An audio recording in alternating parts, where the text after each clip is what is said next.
सर्वेभ्यो नमो नमः। देववाणी संस्कृत शिक्षा ग्रुप में आपका हार्दिक स्वागत है।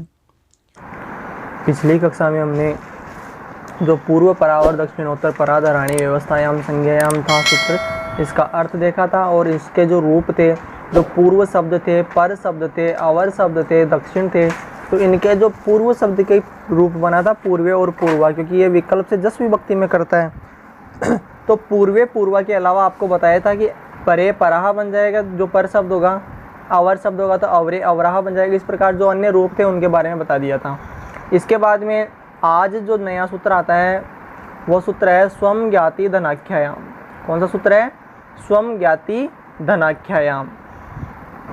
तो जिस प्रकार से पूर्व परावर विकल्प से सर्वनाम संज्ञा कर रहा था और जस विभक्ति हो रही थी वहाँ पे, यानी प्रथमा के बहुवचन में, उसी प्रकार जो सूत्र है स्वम ज्ञाति धनाख्यायाम, ये भी यही काम करता है। लेकिन कब करता है कि ये सूत्र का अर्थ देखेंगे तो यहाँ देखो नीचे स्व शब्द से चत्वारः अर्था, यानी स्व शब्द है उसके 4 अर्थ होते हैं। अब कौन कौन से अर्थ में? अलग अलग। एक तो आत्मा के अर्थ में, एक आत्मीय के अर्थ में, एक ज्ञाति और एक धनंचय धनमचय, यानी इन 4 अर्थों में स्व शब्द का अर्थ होता है कि एक तो आत्मा, आत्मीय, ज्ञाति और धनम। तत्र ज्ञाते धनम धनस्य च अवाचक है। अब इनमें से जो ज्ञाति और धन है वो क्या है? अवाचक है। ठीक है। यह स्व शब्द है आत्मवाचक है या आत्मीय वाचक है, यानी जो शुरू वाले आत्म और आत्मीय है ये वाले। तो अगर जो शब्द आत्मवाचक में, आत्मवाचक में या आत्मीय वाचक हो उस गणसूत्र में सर्वनाम संज्ञा होती है, वो कैसे होगी? विकल्प से होगी। यानी 4 अर्थों में से जो आत्मा और आत्मीय वाचक स्व शब्द होगा तो वहाँ पर सर्वनाम संज्ञा कैसी होगी? विकल्प से होगी, स्वयं ज्ञाति धनाख्यायाम सूत्र से। तो आत्मा और आत्मीय हो गया, तो बाकी कौन कौन से बच गए? ज्ञाति और धनस। ज्ञाति और धन के रूप में तो आगे लिख रखा है जो धन और ज्ञाति वाचक है वो क्या है? जो स्व शब्द है, जो जिस प्रकार राम शब्द का प्रथमा के बहुवचन में रामा बनता है तो स्व का क्या बन जाएगा? स्वाहा बन जाएगा। ठीक है, स्वाहा बन जाता है। तो वहाँ पे सर्वनाम संज्ञा नहीं होती है, सर्वनाम संज्ञा या अभावात, यानी जो राम शब्द होता है ना उसी प्रकार यहाँ पे स्वाहा बन जाएगा। कब? या तो धनवाचक अर्थ में या ज्ञातिवाचक अर्थ में। लेकिन जो स्व शब्द है वो आत्मा या आत्मीय वाचक अर्थ में होगा तो वहाँ पर विकल्प से सर्वनाम संज्ञा होगी प्रथमा के बहुवचन में। कृपया वीडियो को पूरा देखने के बाद लाइक के बटन पे ज़रूर क्लिक करें, जो आपके बाएं दिशा में लाइक का बटन है, इस पे ज़रूर क्लिक करें। इसके अलावा चैनल को जो अपना ये लोगो है इसके सामने लिख रखा है आपको देववाणी संस्कृत शिक्षा, तो इसको सब्सक्राइब ज़रूर करें ताकि अन्य वीडियो भी आपको उसका नोटिफिकेशन आपके पास पहुंच जाए, ताकि जो अन्य वीडियो भी क्लास वीडियो आपके पास डाले जाते हैं वो आपको समय पर मिल जाए, उसकी आपको सूचना मिल जाए। फिर जैसा सी लग जाएगा उस प्रकार रूप बनता है। लेकिन इस सूत्र का अर्थ ये है कि जो स्व शब्द है इसका अर्थ है 4 अर्थों में होता है इसका अर्थ। तो जो आत्मा और आत्मीय वाचक अर्थ होता है उस अर्थ में हो इसका, तो वहाँ पर विकल्प से सर्वनाम संज्ञा होती है। ठीक है, तो इसका रूप बनेगा स्वे और स्वाहा। कौन सा रूप बनता है इसका? स्वे और स्वाहा। तो इसके जो 2 रूप बनेंगे इसके, स्वे और स्वाहा। तो शब्द कौन सा है अपने पास? स्व शब्द कौन सा रहेगा? स्व शब्द। तो स्व शब्दात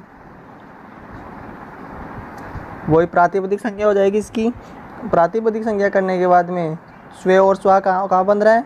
प्रथमा के बहुवचन में। तो प्रथमा बहुवचने विभक्ति कौन सी आती है? जस विभक्त हो, तो जस विभक्ति हो गई। ठीक है, तो रूप क्या बन गया? स्व प्लस जस, स्व प्लस जस।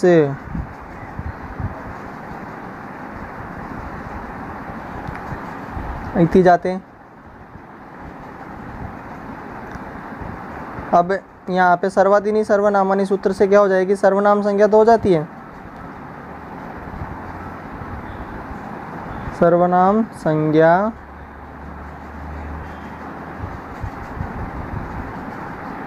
प्राप्ते, क्या करेंगे? प्राप्ते।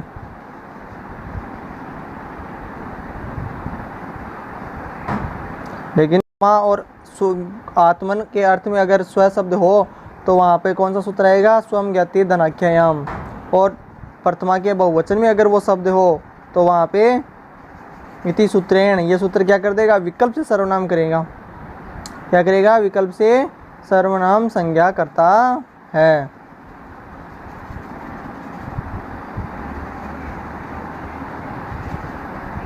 विकल्प से इसकी सर्वनाम संज्ञा कर दी, तो ये स्व शब्द कैसा हो गया, सर्वनाम संज्ञक शब्द हो गया।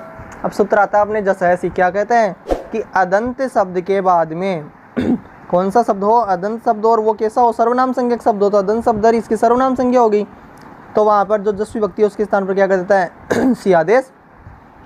तो सूत्र आएगा जसैसी।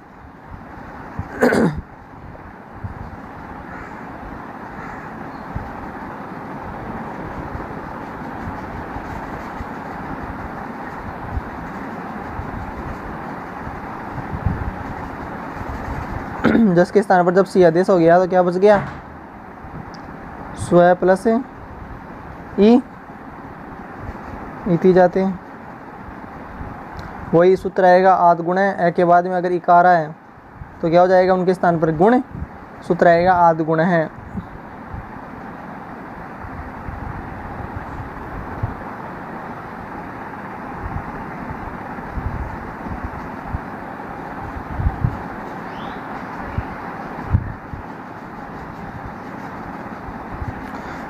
इनका गुण हो जाएगा तो रूप बन जाता है अपना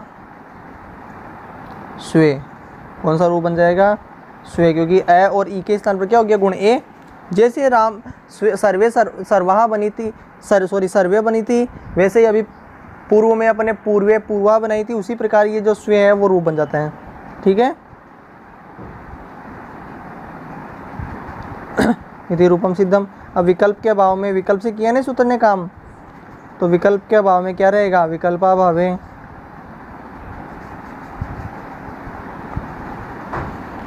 क्या रूप है, सर्व प्लस स्वे प्लस स्व प्लस जस।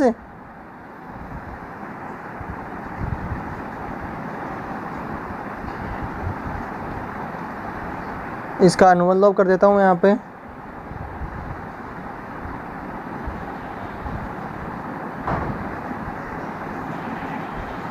अनुबंध लोप कर दिया, क्या रूप बन जाएगा, स्व प्लस अस। केवल एक सूत्र चेंज है, मेन वाक्य का काम वैसा ही हो रहा है। ठीक है, तो इस चीज का अपने को ध्यान रखना है।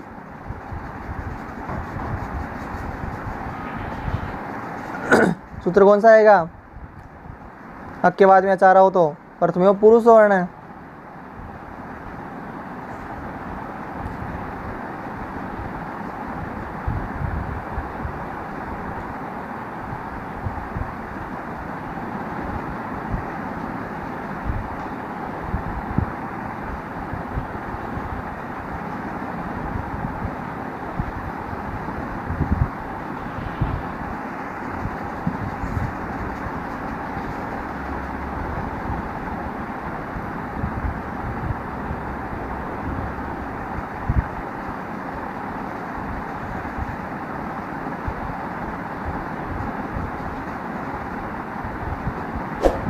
पूर्व से वर्ण कर दिया तो रूप क्या बन जाएगा,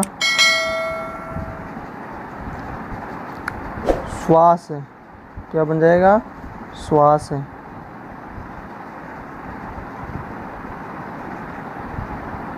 इति जाते, फिर क्या कर देंगे हम, सस्य ऋत्व विसर्गे यानी सहकार ऋत्व।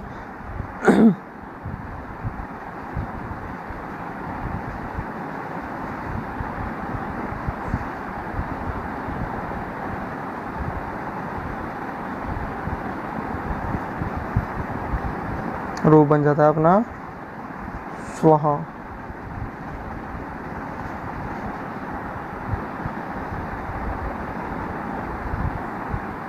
इस प्रकार से जो स्वे और स्वा है दोनों रूप बन जाते हैं। एक बार दोबारा देख लेते हैं।